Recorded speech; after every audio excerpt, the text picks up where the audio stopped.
going to give you a problem. I'm going to give you a problem. Start with that. We've been doing a lot of work to use visual patterns to develop an understanding of algebraic concepts with students. And one way that we do that is through a very scaffolded approach. We modeled that with the arch problem. But another way, a very rich activity that you can do with visual patterns is an open approach, what I would categorize as a problem-posing approach.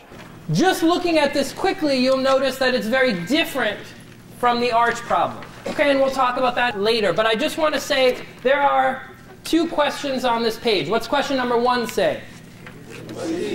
What do you see? And what's question number 2?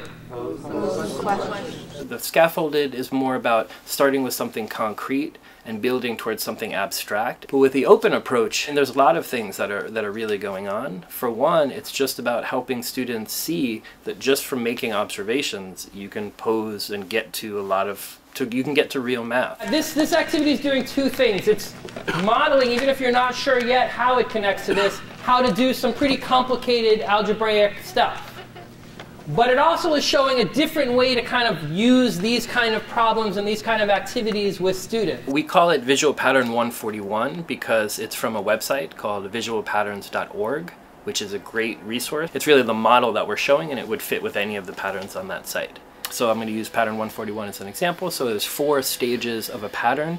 You can see that it's growing from stage to stage as it's changing, but there's no definitive answer. There's not one way to look at it. We encourage that with the 2 prompts that go along with the pattern when we give them to students or teachers or anyone who's doing this activity, which is, what do you see? And just pose some questions, pose some problems that you're thinking about as you look at it. What would be the number of completed squares in the 20th stage? Wait, completing what? Not completing the squares. Well, completing the stage, the missing part. The stage. Right. So I mean, the question I asked. So what you're saying is that he allowed you to see this exchange in a different way than you had seen it before. Right. So how is it that you saw anything? What did you? I saw it as 2 different levels.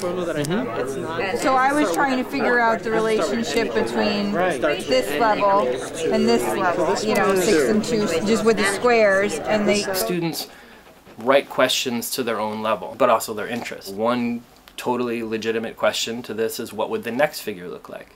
Right? Which maybe isn't as complicated as, what's the relationship between the changing perimeter and the area of these shapes? Or if you created these figures with toothpicks, how many toothpicks would that take? Other strips? 3, 2, 1 3/4. So students, they put up all the questions on the wall, and everybody takes a look at them, and then they get to choose, and they get to work in their pairs. And there's lots of different ways, of course, to handle this. One way that I really like is to have groups who are working on a particular question write their question on the top of a big piece of paper, newsprint. So as a group, we're working on some real mathematics that came out of our own curiosity, and we're going to be presenting what did we get out of this process to our peers. And from that pattern, we made a way to find the area, no matter what the stage number is. We can build the area formula for this shape and for this pattern in many different ways. There's not just one way to do it. There's lots of ways to do it, but all of them should come out to an equivalent algebraic expression.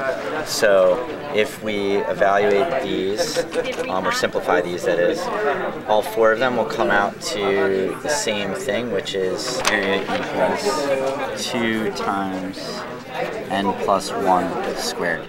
I love to have students put those up on the wall, and then they mill about, and then give them post-its, and they annotate. They write what they appreciated, what they liked about a finding, and also what questions they have. They're mathematicians, and they're sharing their work with their peers.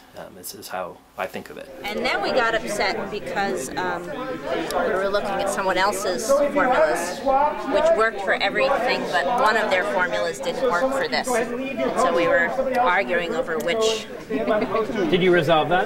I think we both agree it should look like this. What we don't know is why that formula won't work. He had like 4 different formulas for 4 different parameters of the shape, and why the fourth formula worked for every stage except 0. And the only thing I can think of is that fourth one was about the wing, and there is no wing, so the pattern can't apply.